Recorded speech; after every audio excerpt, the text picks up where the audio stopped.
Fêtons Saint Jean Bosco, communément appelé Don Bosco. Nous allons voir que c'est un saint vraiment extraordinaire, non seulement comme fondateur d'une congrégation pour l'éducation des jeunes, les Salésiens, mais aussi comme prêtre doué de dons charismatiques hors du commun. Giovanni Bosco est né le 16 août 1815 dans un village à l'ouest de Turin, dans le Piémont. Il est le troisième enfant d'une famille de paysans pauvres. Son père meurt quand il a 2 ans. Sa mère, Marguerite, éduque ses enfants à la foi et au travail, et la vie est dure à la ferme. Très vite, les qualités de Giovanni se manifestent. Il a une intelligence et une mémoire hors du commun, un caractère de meneur d'hommes. Il est très habile de ses mains. Il distrait ses amis avec des tours de magie, ce qui explique qu'il soit le patron des magiciens, des prestidigitateurs. Il est aussi très pieux et fait le catéchisme à ses amis. Il adore répéter de mémoire l'homélie du curé. Giovanni est ordonné prêtre à Turin en 1841. Il a 25 ans. Il devient pour tout le monde Don Bosco et il le reste encore aujourd'hui. Quand Don Bosco devient prêtre, Turin est en pleine révolution industrielle. Beaucoup de jeunes sont laissés pour compte et vivent de petits métiers très mal payés. Cette jeunesse abandonnée vit dans une grande misère matérielle et spirituelle. La vie de Don Bosco va basculer le 8 décembre 1841, 6 mois après son ordination, avec la rencontre providentielle d'un de ces jeunes. Un jeune entre dans la sacristie pour se réchauffer. C'est Barthélemy Garelli. Une conversation s'engage. Don Bosco l'invite à le retrouver le dimanche. Barthélemy vient avec ses copains. C'est le début de l'oratoire. Désormais, tous les dimanches, Don Bosco rassemble un groupe de jeunes pauvres qui ne cessent de grandir. Il attire les jeunes par ses qualités humaines. Il leur fait des tours de prestidigitation comme avec ses compagnons d'école. Ce n'est pas facile de trouver un lieu pour les réunir. Les gens ont peur de ces jeunes abandonnés par la société qui sont parfois de petits délinquants et peuvent être agressifs. Les autorités civiles se méfient aussi. L'évêque lui-même ne comprend pas très bien. Alors on chasse ce groupe trop encombrant de différents endroits. Et finalement, Don Bosco trouve un abri dans le quartier de Val d'Occo. Don Bosco met en pratique ses intuitions pédagogiques nouvelles, ce qu'il appelle la pédagogie préventive. Une de ses convictions, nouvelle à l'époque et bien acceptée aujourd'hui, c'est que l'éducation intellectuelle et professionnelle permet d'éviter la délinquance. Un événement va changer la manière dont l'apostolat de Don Bosco est perçu. C'est l'épidémie de choléra qui ravage la ville de Turin entre 1854 et 1855. Tous les jeunes de Don Bosco se mettent volontairement au service des malades. Leur témoignage de charité est très édifiant. Et, miracle, aucun d'eux ne tombe malade alors qu'ils sont en contact étroit avec les mourants. À la suite de cela, Don Bosco acquiert de la notoriété dans la ville. Les gens voient d'un meilleur œil son activité avec les jeunes. Le groupe de jeunes ne cesse de grandir, devient l'oratoire Saint-François de Sales. Don Bosco est infatigable, il est sur tous les fronts. Il se bat pour les droits des jeunes mineurs travailleurs.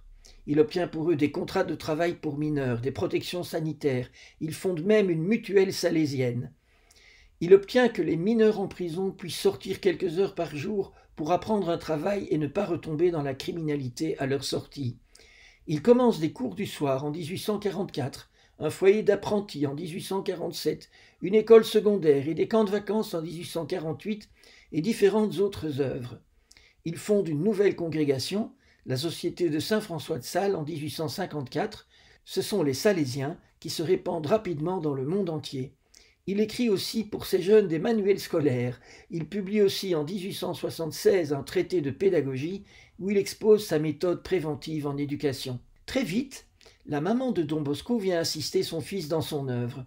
Pendant une dizaine d'années jusqu'à sa mort en 1856, elle sera maman Marguerite, la maman de tous les jeunes de l'oratoire de Don Bosco. Elle a été déclarée vénérable le 23 octobre 2006. Elle fait partie de ce que j'appelle souvent la grappe de saints qui a gravité autour de Don Bosco et dans laquelle on trouve aussi le bienheureux Michel Roua ou encore le plus connu Saint Dominique Savio, mort à 15 ans. En 1872, Don Bosco fonde la branche féminine des Salésiens, l'Institut des filles de Marie Auxiliatrice. La cofondatrice est aussi une sainte, Marie-Dominique Mazzarello, qui appartient donc elle aussi à ce que j'appelle la grappe de saints Don Bosco. En 1876, il fonde la pieuse Union des coopérateurs salésiens, qui est la branche laïque dont maman Marguerite est le modèle. Don Bosco a une grande dévotion pour la Vierge Marie. Il affirmait « J'ai pleinement confiance en Marie, la Sainte Vierge ne laisse jamais les choses à moitié ». Il disait aussi « Marie est la fondatrice et le soutien de nos œuvres en faveur de la jeunesse ». Il aimait particulièrement Marie Auxiliatrice, ou Marie Secours des chrétiens, vénérée pour la victoire de l'Épante contre les Turcs en 1571. Don Bosco meurt à Turin le 31 janvier 1888. Il a 72 ans. Il est canonisé en 1934 par le pape Pie XI et il est enterré dans la basilique qu'il a construite à Marie Auxiliatrice à Val d'Occo. La vie de Don Bosco est une illustration de la manière que Dieu utilise pour se manifester dans le monde. Il passe par les saints. La sainteté est une réponse de Dieu aux situations de crise. Du temps de Don Bosco, comme nous l'avons vu, les jeunes des classes défavorisées étaient abandonnés, exploités par les révolutions industrielles. Dieu a suscité un saint pour attirer l'attention sur ces jeunes et pour proposer des solutions nouvelles pour leur rendre leur dignité. C'est souvent la manière dont Dieu travaille.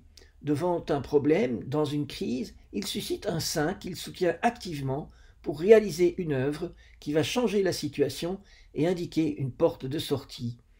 Avec Don Bosco, Dieu a fait fort. D'une part, il a mis en évidence une nouvelle pédagogie qu'il appelle préventive. Il a introduit quelque chose de tout à fait neuf qui est considéré comme une évidence aujourd'hui. L'éducation est un remède à la délinquance. D'autre part, comme souvent, l'œuvre a commencé par l'accueil d'une personne, le jeune Barthélemy Garelli, et à partir de là, elle s'est mise à croître rapidement. La congrégation des Salésiens a grandi de manière extraordinaire, depuis Turin jusqu'aux extrémités de la terre, et cela du vivant même du fondateur. Don Bosco était conscient que tout cela était l'œuvre de Dieu et pas la sienne.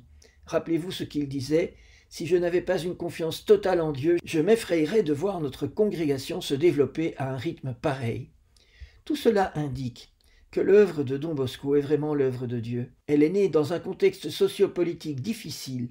Elle a été persécutée, mais rien ne l'a arrêtée parce qu'elle correspondait à la volonté de Dieu.